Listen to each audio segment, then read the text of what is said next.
अथ श्री शिव प्रातः स्मरण स्तोत्रम्। प्रातः स्मरामि भवभीतिहरं सुरेशं, गंगाधरं वृषभवाहनमम्बिकेशम्।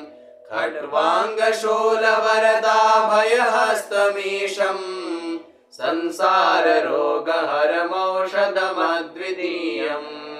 प्रातर्नमामि गिरिशं गिरिजार्धदेहम्, सर्गस्थितिप्रलयकारणमादिदेवम्। विश्वेश्वरं विजितविश्वमनोभिरामम्, संसाररोगहरमौषधमद्वितीयम्।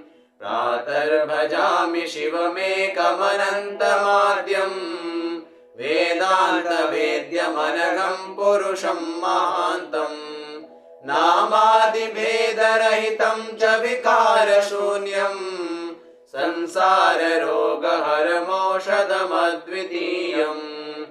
प्रातः समुत्थाय शिवं विचिन्त्य, श्लोकत्रयं ये नुदिनं पठन्ति, ते दुःखजातं बहुजन्म सञ्चितं, हित्वा पदं यान्ति तदेव शम्भो, हित्वा पदं यान्ति तदेव शम्भो। प्रातः स्मरामि भवभीतिहरं सुरेशं, गंगाधरं वृषभवाहनमम्बिकेशम्।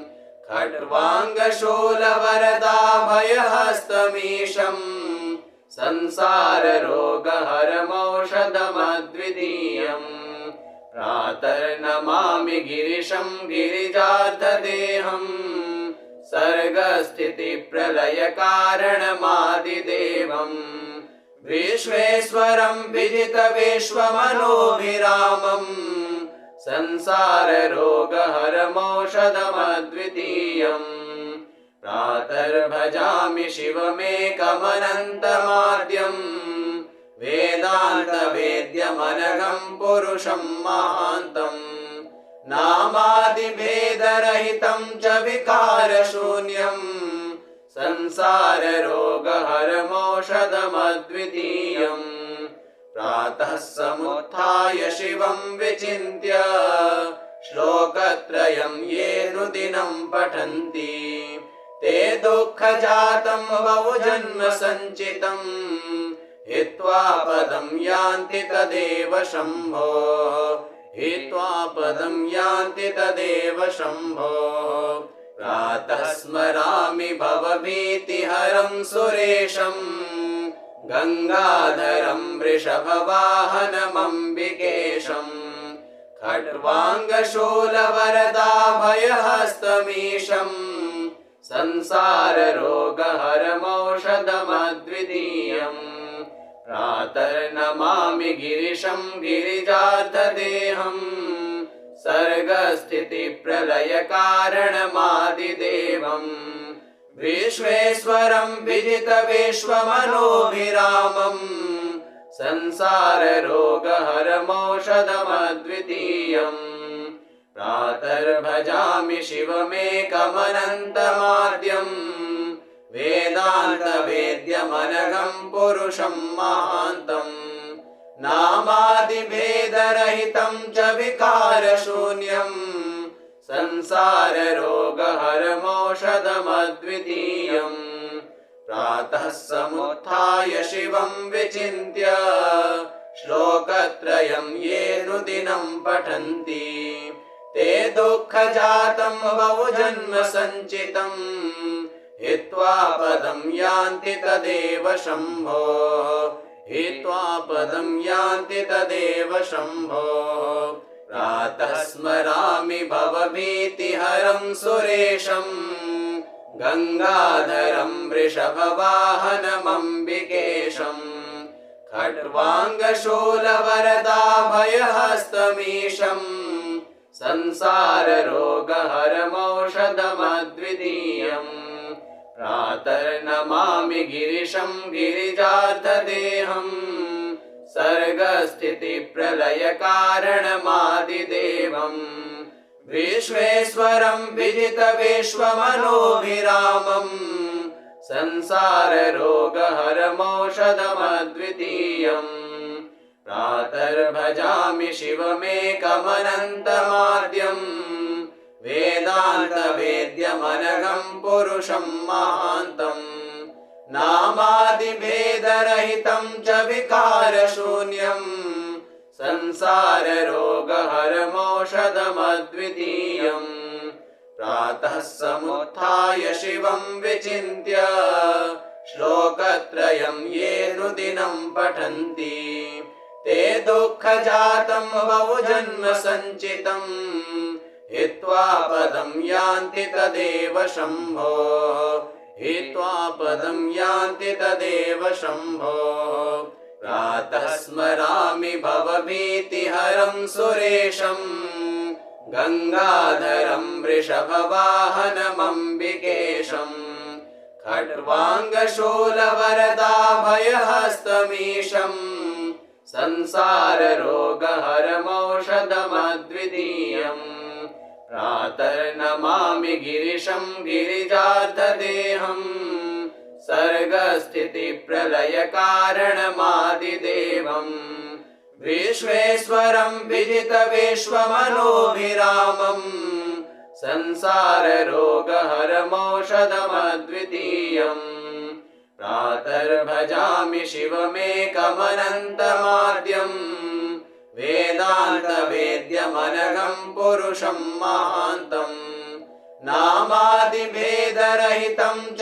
विकारशून्यम् संसाररोगहरमौषधमद्वितीयम् प्रातः समुत्थाय शिवम् विचिन्त्य श्लोकत्रयम् ये नुदिनम् पठन्ति ते दुःखजातम् बहुजन्म सञ्चितम् हित्वा पदम् यान्ति तदेव शम्भो हित्वा पदम् यान्ति तदेव शम्भो प्रातः स्मरामि भवभीतिहरम् सुरेशम् गङ्गाधरम् वृषभवाहनमम्बिकेशम् खट्वाङ्गशूलवरदाभयहस्तमीशम् संसाररोगहरमौषधमद्वितीयम् प्रातर्नमामि गिरिशम् गिरिजार्धदेहम्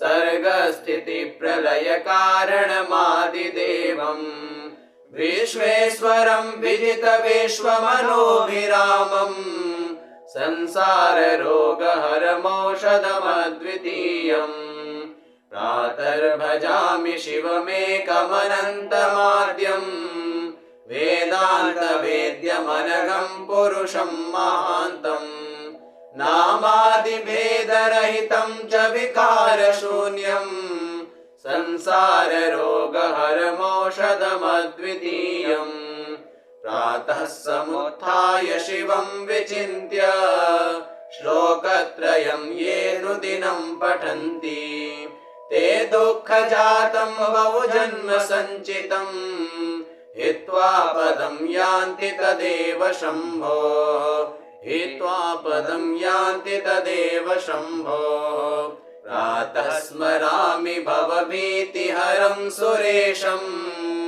गङ्गाधरम् वृषभवाहनमम्बिकेशम् खट्वाङ्गशूलवरदाभयहस्तमीशम् संसाररोगहरमौषधमद्वितीयम् प्रातर्नमामि गिरिशम् गिरिजार्धदेहम् सर्गस्थितिप्रलयकारणमादिदेवम् विश्वेश्वरम् विजितविश्वमनोभिरामम् संसाररोगहरमौषधमद्वितीयम् प्रातर्भजामि शिवमेकमनन्तमाद्यम् वेदान्तवेद्यमनघम् पुरुषम् महान्तम् नामादिभेदरहितम् च विकारशून्यम् संसाररोगहरमौषधमद्वितीयम् प्रातः समुत्थाय शिवम् विचिन्त्य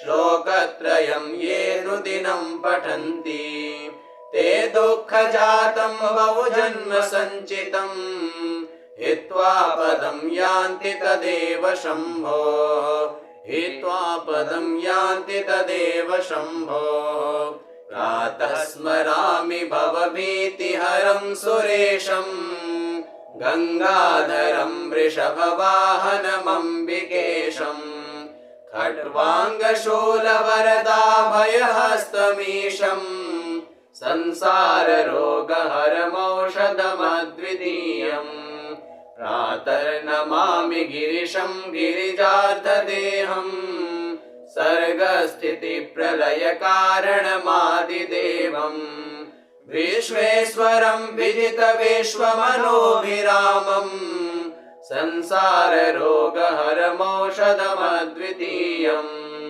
प्रातर्भजामि शिवमेकमनन्तमाद्यम् वेदान्तवेद्यमनघं पुरुषं महान्तम् नामादिभेदरहितं च विकारशून्यम् संसाररोगहरमौषधमद्वितीयम् प्रातः समुत्थाय शिवं विचिन्त्य श्लोकत्रयं ये नुदिनं पठन्ति ते दुःखजातं बहुजन्म सञ्चितं हित्वा पदं यान्ति तदेव शम्भोः हित्वा पदं यान्ति तदेव शम्भोः प्रातः स्मरामि भवभीतिहरं सुरेशम् गङ्गाधरं वृषभवाहनमम्बिकेशम् खट्वाङ्गशूलवरदाभयहस्तमीशम्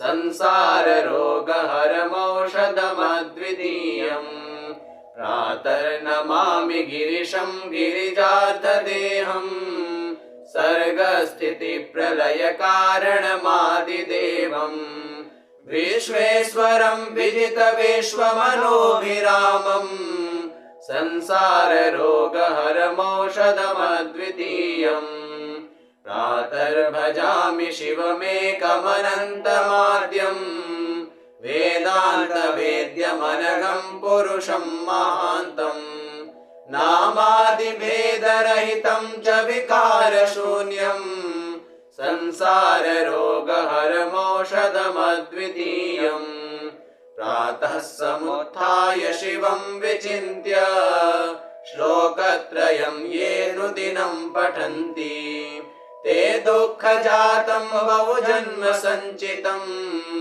हित्वा पदं यान्ति तदेव शम्भोः हित्वा पदं यान्ति तदेव शम्भोः प्रातः स्मरामि भवभीतिहरं सुरेशम् गङ्गाधरं वृषभवाहनमम्बिकेशम् खट्वाङ्गशूलवरदाभयहस्तमीशम् संसाररोगहरमौषधमद्वितीयम् प्रातर्नमामि गिरिशं गिरिजार्धदेहम् सर्गस्थितिप्रलयकारणमादिदेवम् विश्वेश्वरं विजितविश्वमनोभिरामम् संसाररोगहरमौषधमद्वितीयम् प्रातर्भजामि शिवमेकमनन्तमाद्यम् वेदान्तवेद्यमनघं पुरुषं महान्तम् नामादिभेदरहितं च विकारशून्यम् संसाररोगहरमौषधमद्वितीयम् प्रातः समुत्थाय शिवं विचिन्त्य श्लोकत्रयं ये नुदिनं पठन्ति ते दुःखजातं बहुजन्म सञ्चितं हित्वा पदं यान्ति तदेव शम्भोः हित्वा पदं यान्ति तदेव शम्भोः प्रातः स्मरामि भवभीतिहरं सुरेशम् गङ्गाधरं वृषभवाहनमम्बिकेशम् खट्वाङ्गशूलवरदाभयहस्तमीशम् संसाररोगहरमौषधमद्वितीयम् प्रातर्नमामि गिरिशं गिरिजार्धदेहम् सर्गस्थितिप्रलयकारणमादिदेवम् विश्वेश्वरं विजितविश्वमनोभिरामम् संसाररोगहरमौषधमद्वितीयम् प्रातर्भजामि शिवमेकमनन्तमाद्यम् वेदान्तवेद्यमनघम् पुरुषं महान्तम् नामादिभेदरहितं च विकारशून्यम् संसाररोगहरमौषधमद्वितीयम् प्रातः समुत्थाय शिवं विचिन्त्य श्लोकत्रयं ये नुदिनं पठन्ति ते दुःखजातं बहुजन्म सञ्चितम् हित्वा पदं यान्ति तदेव शम्भो हित्वा पदं यान्ति तदेव शम्भो प्रातः स्मरामि भवभीतिहरं सुरेशम् गङ्गाधरं वृषभवाहनमम्बिकेशम् खड्वाङ्गशूलवरदाभयहस्तमीशम् संसाररोगहरमौषधमद्वितीयम् प्रातर्नमामि गिरिशं गिरिजार्धदेहम् सर्गस्थितिप्रलयकारणमादिदेवम् विश्वेश्वरं विजितविश्वमनोभिरामम् संसाररोगहरमौषधमद्वितीयम् प्रातर्भजामि शिवमेकमनन्तमाद्यम् वेदान्तवेद्यमनघम् पुरुषं महान्तम् नामादिभेदरहितं च विकारशून्यम्